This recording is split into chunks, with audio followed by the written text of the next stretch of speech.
Welcome back everyone. Have you been watching a lot of YouTube videos during bedtime? Are you losing out sleep because of YouTube videos?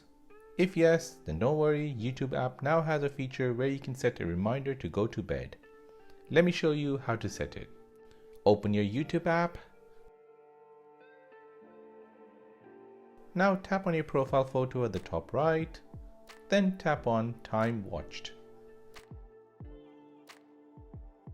This will then show you a graph of how long you have watched the YouTube app.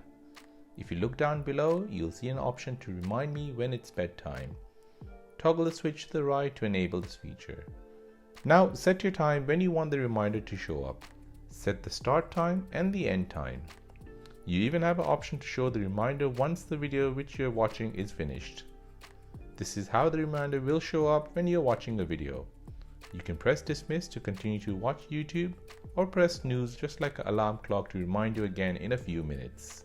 And that is how to set a reminder to go to bed when you're watching videos on your YouTube app. Don't forget to subscribe to this channel for more videos like this and enable bell notifications for future videos.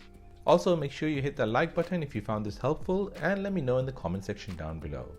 Thanks for watching and see you in the next one.